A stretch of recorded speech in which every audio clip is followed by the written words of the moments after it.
Alright, I just woke up this morning and just in time to see it finish off the 109th tournament. Again, this is updating after, like, before it prints. So this is actually the results of the 109th tournament. I did get to add the Colourless and the Rainbow decks in, and I actually reset the counter when I did that. So it's been 109 since Colourless and Rainbow been put in. I do want to talk about the Rainbow decks a little bit, but I'll do that in a moment. First of all, I want to talk about the fact that the green decks are now at the bottom of all the other colored decks. Now, I did see this yesterday. Since the last video, it's been about a day and a half. Um, and I did see the green decks drop to the lowest of the colors. At the time, it was 8 points that they had. This is a rolling average, and the number of points given is, I think, the square root of the tournament number, something like that. So this number will increase over time. The green decks, and the reason for this that I think is, or the reason that I thought yesterday, was that, remember how I was mentioning that the white decks were the only decks with a control deck? Well, that's no longer true. I noticed the red decks, I was laying in bed and I was looking at the screen, so I didn't see exactly what was going on. But it looked like the red decks, there were two red decks that I was watching play. Both had about 12 lands out and no other permanents. But they were tapping lands every turn, so it wasn't like they were doing nothing. It wasn't like they were flooded. They were tapping lands and casting spells. I just didn't see what those spells were, because unless they go on the battlefield, it goes by so quickly that I don't see what they cast. The rare time that they did play a creature, it got removed it appeared on the board and then it got removed right away. So I was sitting there going, did red just build a burn deck? I haven't looked at the red decks. I have no idea what they're doing. We'll do that after the Apex tournament. And so I think that's why green is struggling, because it's got the least amount of control and removal. But then, when I want to create a graph, so I can see these changes over time. When I looked at it last night before I went to bed, green had actually caught up. Green was actually ahead again. With blue being second, and I don't remember what else. But now it looks like white is the dominant pack leader by a large margin, with blue being slightly behind. So it'll be interesting to see what the Apex tournament looks like. The Rainbow Pride decks, I have implemented them. When I did them before with completely random cards, they were not going anywhere. They couldn't get off the ground because they had the wrong lands for the cards in their deck. So I created this so that it has a 60% chance of pulling two decks from the other archetypes and merging them together. Right now this means two color decks because there's only monocolor decks in the format. And actually, it created a mono green deck because it randomly drew green twice and had two green decks and put them together. So it developed a mono green deck. It pulled black and artifact, or black and colorless, and merged them together. So it was basically half black, half artifact. So this has led to some interesting consequences, which again, I'm going to look at the decks after the Apex tournament, and I'll explain how that affects things. I also changed the number of decks submitted. The decks will now only submit a maximum of 8. Before it was based on this number here, and the tournaments were just getting too long. I'm also going to rewrite the tournament structure in such a way that it only submits 8 decks anyways, and only 4 tribes go out, only 4 tribes are submitted at a time, rather than this, because the tournaments are just getting too long, and it means that evolving isn't happening as quickly. So I'm going to run the first probably 5 rounds, I think it is. I think the Apex tournaments are now at 5 rounds. And we'll play through the last round of the tournament. I'll catch you then.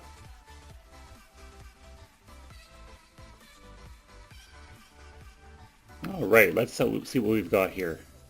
Oops. We missed the first game again. I moved things around a little bit, as you can see. Hopefully make it easier to see. Hand, graveyard, library on the left, on the right. Move this up here. This is the only way you can see it casting spells at the top left. Spells cast will go there. Also, any abilities activated will go up there. Also, if you look in the graveyard, you can see what spells that they've cast as well. That's how I usually tell if they've been casting spells. I'm really liking the way the black decks are looking. They're using pretty decent cards. Midnight Oil, I remember I called when we first started introducing the black decks that the black decks tend to gravitate towards Midnight Oil. We're seeing that already. I'm a little bit disappointed with the colorless decks. I'll explain that when we have a look at their deck at the end of the match. White deck's crushing it with the dwarves. I think that flying dwarf lifelinker is the main reason why the white decks are winning. That match went 33 life to 3 at one point just before he won. Looks like Java froze, so we have a chance to look at hijack. Interesting. Harness lightning.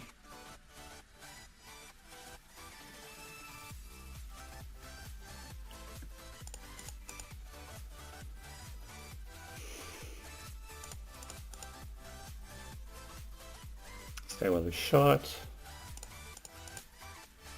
Let's see.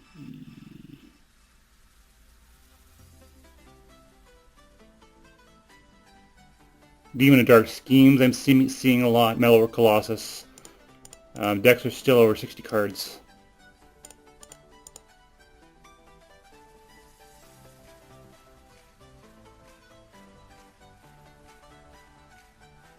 Stunned Operative gets a lot of love from black. The Pillar Bug gets a lot of love from black. And again, they don't like individual cards. They just look at, ooh, Channel Torch Defiance.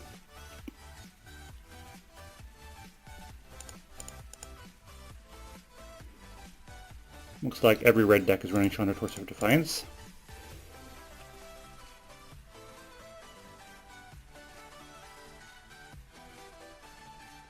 Founder Chieftain is another popular card in all colors because there's a lot of artifacts in the format. Fabrication module.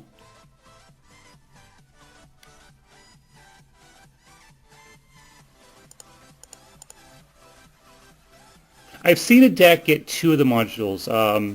The one that gives +1/+1 counters when you get energy, and the one that creates servos when you get energy. I haven't seen any decks use the full chain of 3. Celia's Artistry is another game-turning card for this. The early runs of this while I was developing the code. Celia's Artistry is really turned things around in a lot of the early matches.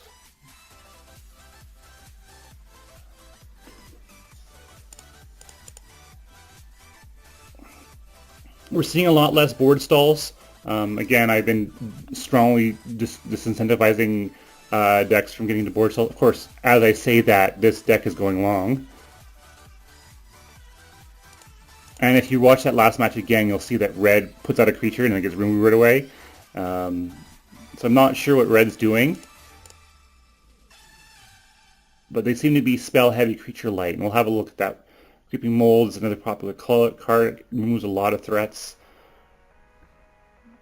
I don't honestly know what they cast Creeping Mold on, but there's enough artifacts. There's enough artifacts flying around that there's always a target for it. Pima Outrider. I forgot to mention. I'll mention it after the video. I'll mention it after the tournament. There was an update to the AI. It doesn't look like. It still looks like they don't cast cards with Fabricate. Gaunty seems to be light. Got put in the graveyard.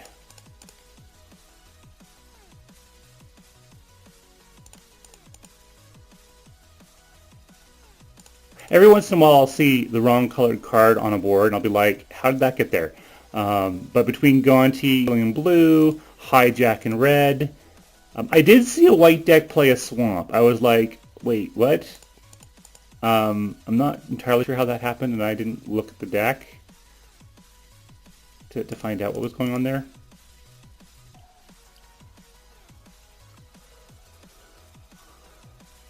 You'll see the rainbow decks are a lot in black and blue.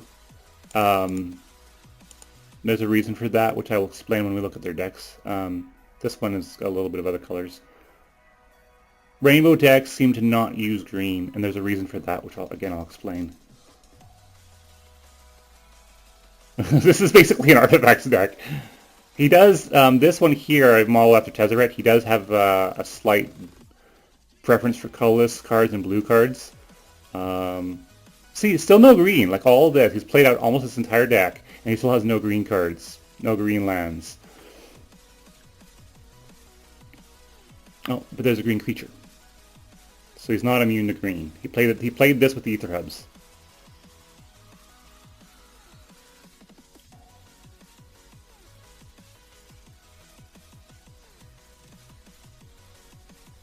And I think this game is going to be the first in this tournament to go to time. Let's have a look at what the colorless decks are doing. Yeah, no forests at all. And this is the only green. Oh, this is the only green creature, and he probably stole it. It's probably not actually his. He probably stole it from the opponent. I wonder if this deck has developed an immunity to green. That would be interesting to have a look at in the data set. 3_93. That's one of the reasons why I developed the immunity code, is so that multiple color decks could call one of their colors. Black versus white. Should probably open their library. 100 cards, wow. Again, I don't specifically tell them that 60 cards is better. They have to figure that out for themselves. You don't want to give too much information to the AI. You want to let them surprise you. I don't think we'll see 60 card decks. I think the deck will be 65 to 70. I'll explain why at the when we look at the decks.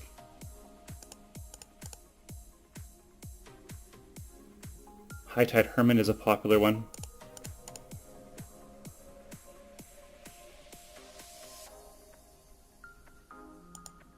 All right, so that was that. Topping that, we see cards from almost every color hitting the top 4. We see black there. We see colorless way down here. We see rainbow scattered throughout the bottom half, but colorless being way down here. Which one was the best colorless deck? This one, I think. I think there's only 6 colorless, 6 rainbow.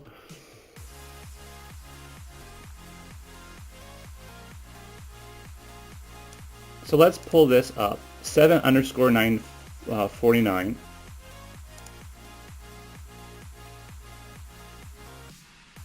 So the colorless decks are 8 generations in after 100 cycles, which is actually pretty impressive.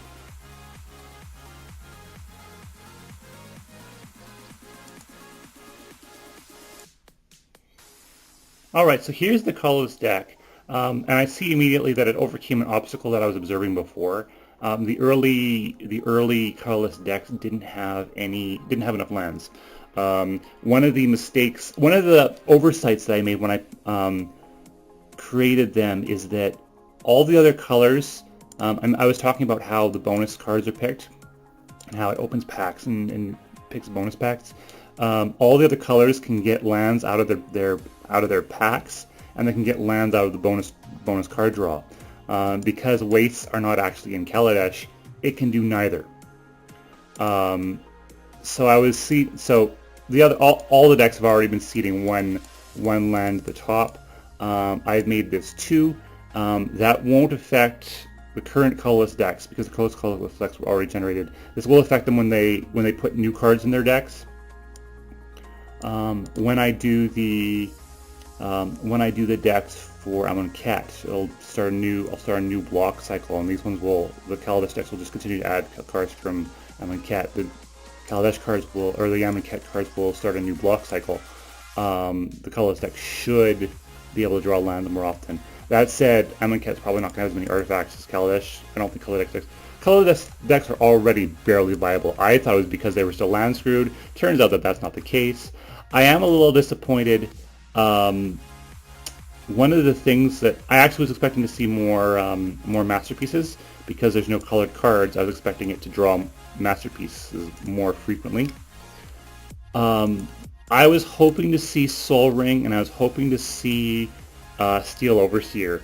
The first ever batch of colorless decks, way back when I started, like just when I was still working on the code and working on the bugs. Pull the Steel Overseer, and Steel Overseer, when your entire deck is made of artifacts, it's just absolutely broken. It steamrolled over everybody. It was absolutely hilarious. Unfortunately, that didn't happen here. We're seeing Etherflux Reservoir. We're seeing. I mean, what am I saying? This is an all artifact deck. Of course, Metalwork Colossus is in there. There's really not a whole lot of direction to go with this.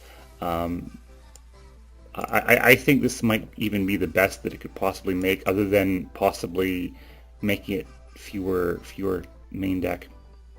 Single Mana Vault. You're colorless. You want to run. That's why I was surprised I didn't see Soul Rings. The best rainbow deck is this one. Generation 2. No, there's one here. One here that made the money, so to speak. There's one here that made the money. Wow, 1, 2, that looks like 9th.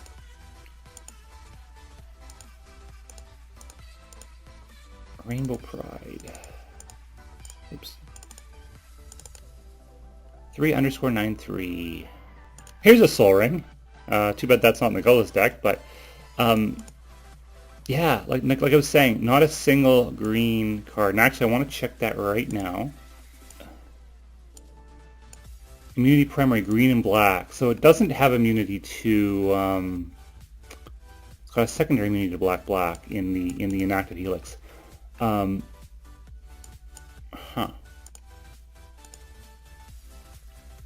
Maybe one of its parents developed an immunity to green, which it lost, and it's still so that it didn't pass on any green genes. There is a repair on target. Interesting. It has no way of casting that other than Ether Hubs, but it's there.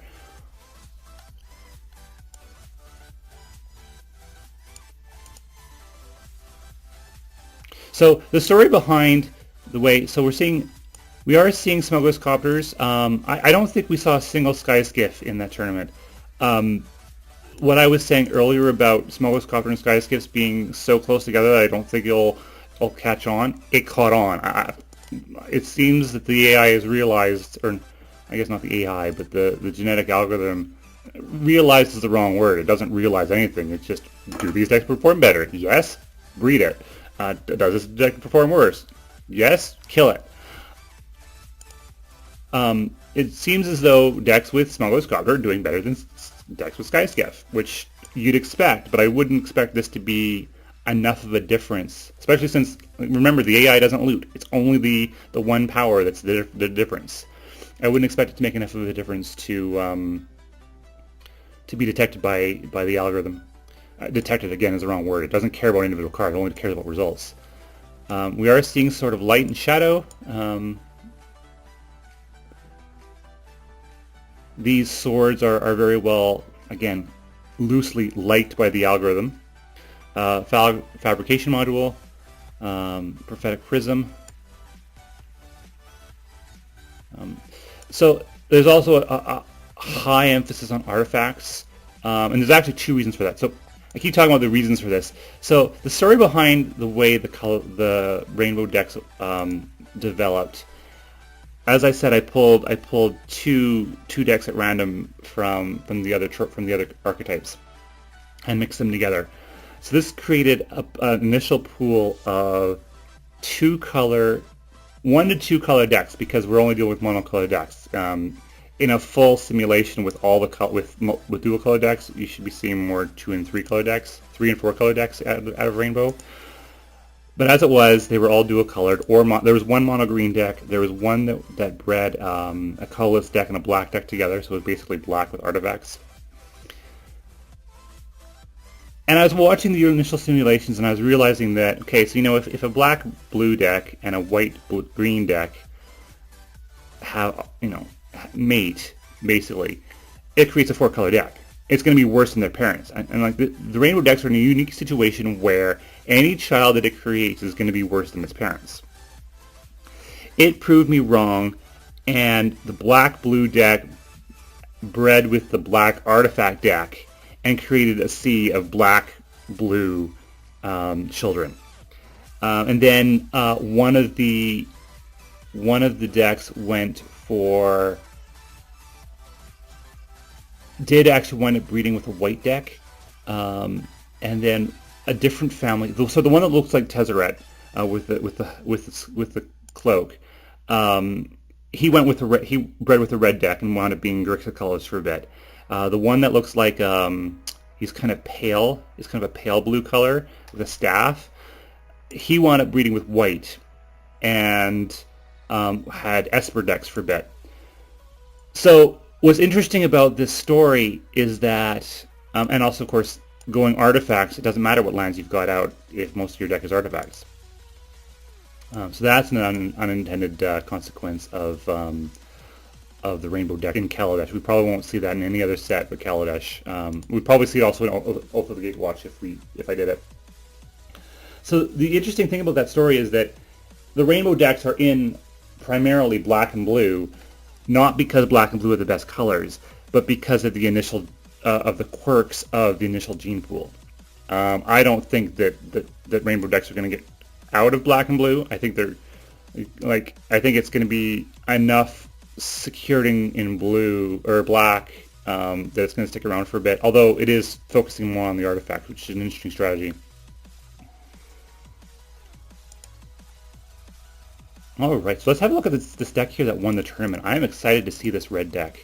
Like I said, I've been observing that it looks like red is going heavily into burn, and I haven't looked at the decks since I noticed that. I wanted to wait and just have a look at what the Apex is doing, because I don't know. Like for all I know, it could be a bottom basement strategy that gets culled like right away. Two Chandra's Torch of Defiance. Incendiary Sabotage, Furious Reprisal, Madcap Experiment. This is one of those that's really weird. Reveal until you reveal an artifact. Oh, you take damage. That is risky. 1, 2, 3, 4, 5. There's only 2, 3, 4, 5. There's only like 10 artifacts out of 85 cards. I'm sure that itself kills itself with this, unless the AI doesn't cast it. Only one hijack in this deck. We did see 3 in that one other deck. Chandra's Pyro Helix. Cathartic Reunion. I don't think the AI is allowed to cast Cathartic Reunion, but dead cards are dead cards.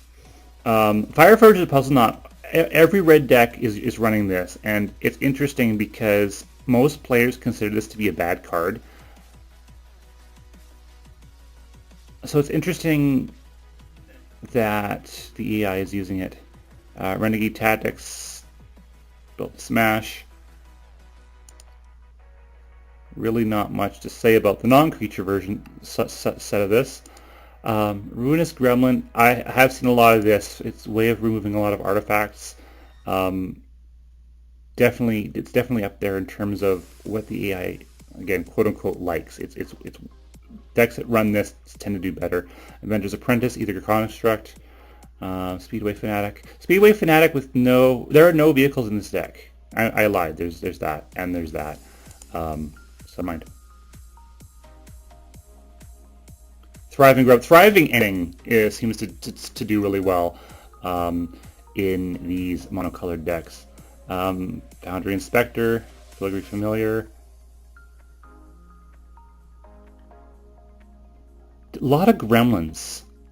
Literally every gremlin in the format is in this deck, and I'm planning on doing theme decks where it will look at the subtype of cards and create decks based on their subtypes. This could very easily have been the gremlin theme deck.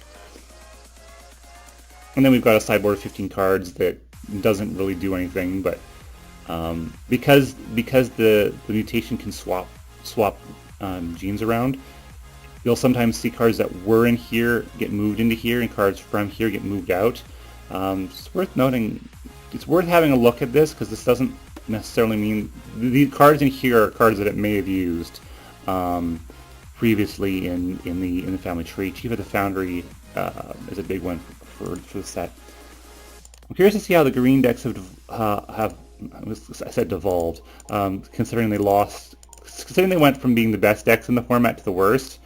That's not entirely inaccurate. Furterous Gearhulk. Yeah, remember I was saying Colourless and Furterous Gearhulk, and I think it was Ripper and Tiger is the other one, which is missing here. Wood Weaver's Puzzle Knot, Larger Than Life, Creeping Molds. It's dropped down to 1 attune with the Ether. 4 Ovias. Ovia. Longtusk Cub, Thriving Rhino, Architect of the Unnamed, Wall the Wanderer. I'm thinking this is actually the same Furterous Gearhulk as before we were seeing in some of the earliest decks. We were seeing a Masterpiece Gearhulk. I think this may have survived in the recessive genes and came back out. Either that or it pulled a new one out of a pack. But considering that we haven't seen Masterpiece Gearhulks for any other color, I find that hard to believe statistically.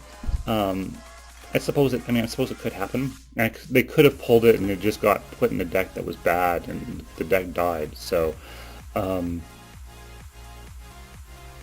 like this is the same one from way back in the early days. Next up we've got white, which is the color that's dominating the format. Where is that white? Yeah, I was saying how white has been getting random cards that don't belong in it. I was sure that I saw a white deck play a Plains, and now I've got this. I don't understand what part of my code would do this, but it's there. It can't cast it. There's literally no way it can cast it with only 1 Ether Hub. It would need at least 2 Ether Hubs out in order to cast that. We saw early on one of the first white decks developed an immunity to Colourless. We can see that's no longer true. I think the way that I've developed the immunities, I don't think it passes on very easily. It would have to be pretty consistent in order for it to be passed. Whisperer Angels. I've seen decks cast Whisperer Angel, cast a second one, and then and just keep exiling the Whisperer Angels infinitely until the time runs out. It's bad. Self-Assembler, Battlestone, Driving Ibex, Editel Hawk, Fumigate Refurbish. Let's have a look at the blue decks.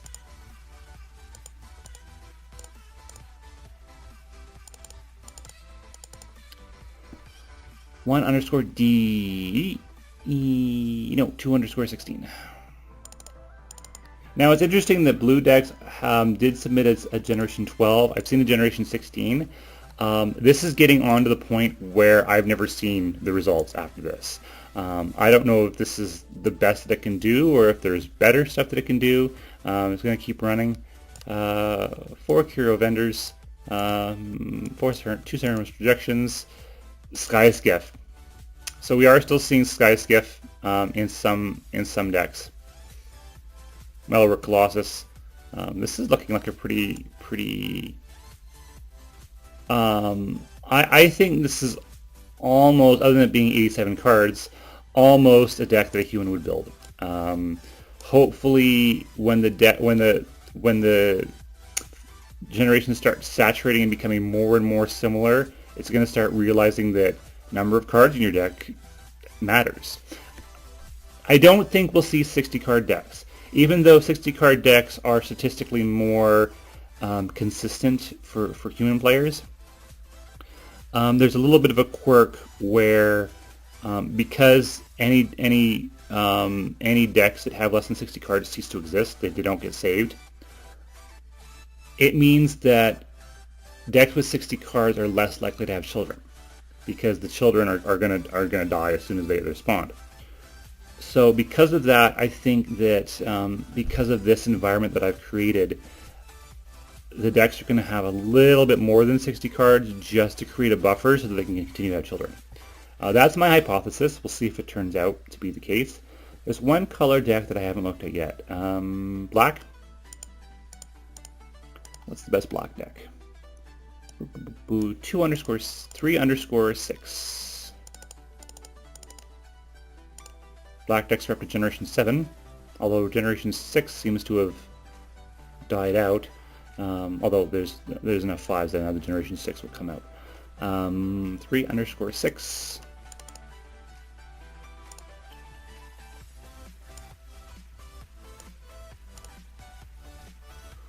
Two Demon of Dark Schemes.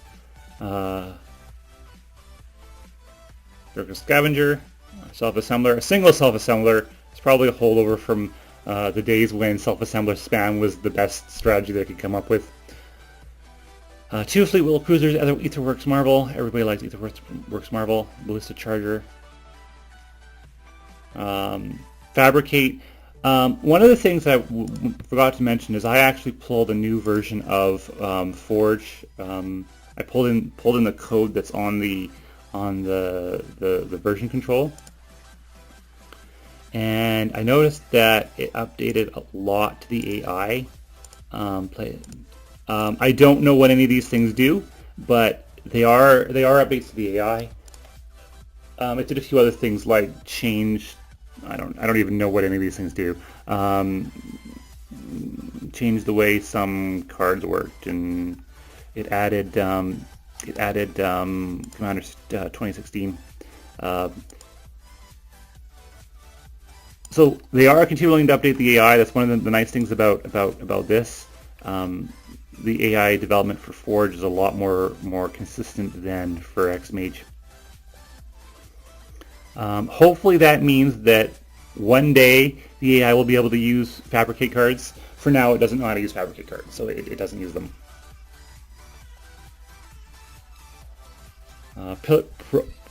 Prakata Pillarbug, very popular card apparently. Again, popular is the wrong word. It doesn't actively know that Pillarbug is a good card or a bad card. It just says, oh hey, this deck works better. Let's create more decks like it. Dund Operative, pretty basic. 2/2 for, well, 3/2 for 2. Both situations. Night Market Lookout is another one that it seems to quote unquote like. A lot of die young, but no live fast. That's interesting. I think I saw. Oh, just Rush Vitality. One of the.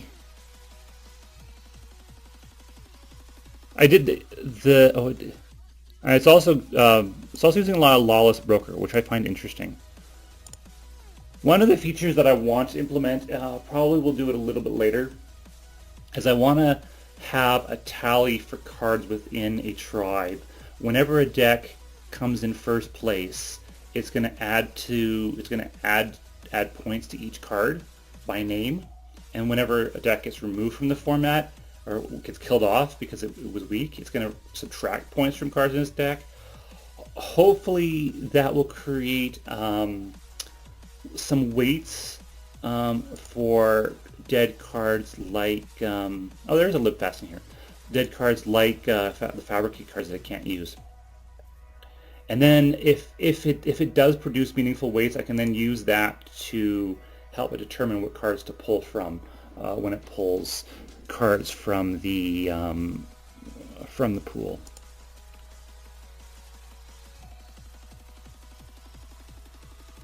So over this weekend, today is Saturday, today is Sunday. Over this weekend, I'm going to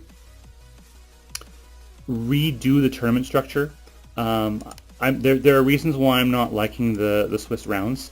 I'm going to be building a system where it pulls 8 cards from each deck, or 8 cards from each tribe. It's going to pick 4 tribes, and then it's going to pull 8 cards from each tribe, and then it's going to pair them off against each other.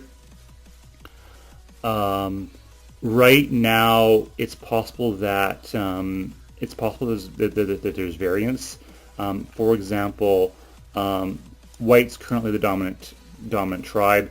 It could be possible for a rainbow deck to sneak in through the cracks and come into the top 4, just because they didn't play in the really good decks. By making it so that 4 tribes pair off against one another, So for example, if it pulls white and green, all the white decks will face, all 8 of the white decks will face all 8 of the green decks, and it's less variance. It's less variance that way. Sorry. Every white deck will face every green deck. Every white deck will face one green deck. Basically, it'll sort them by strength, and it'll pair the top white decks and the second white and green decks, and then the second, the third, the fourth, and fifth, so that each white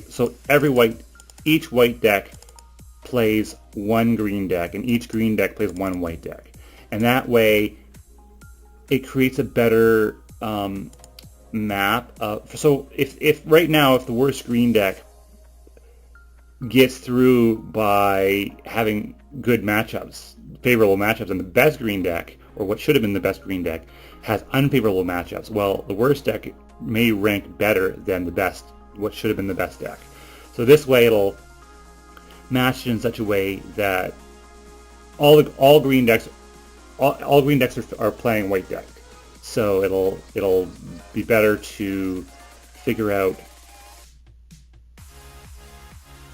which it'll be a little bit more consistent with the rankings within each tournament, which is what I want. I think that's what I want anyways. I don't know. It's hard to tell with this kind of an algorithm. There may be reasons why that's bad.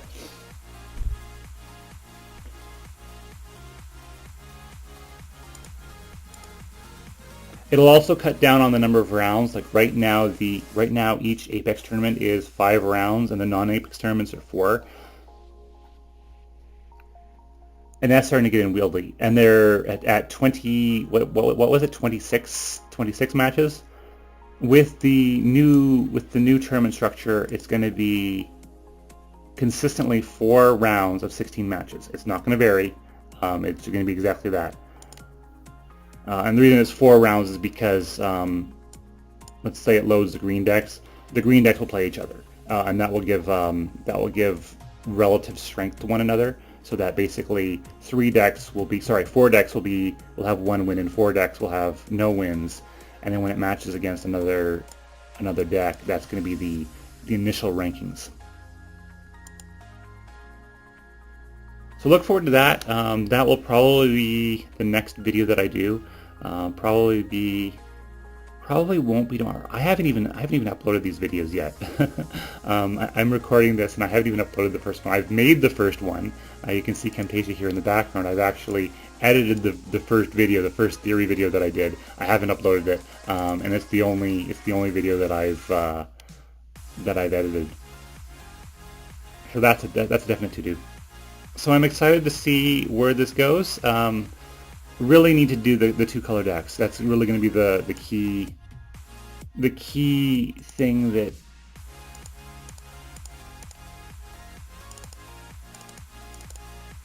that's different. I'm currently curious to browse randomly through the rainbow decks.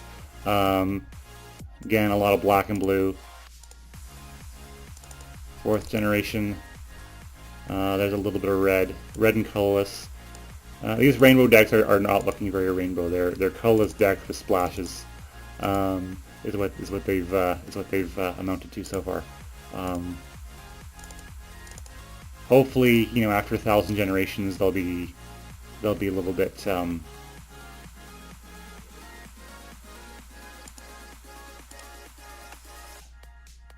Let's have a look at this one that was in the top 6 for decks but got killed. Rainbow Pride. I keep all the killed decks in a separate folder. My, there are a lot of them. 1_CC. 1_CC. Wow. What?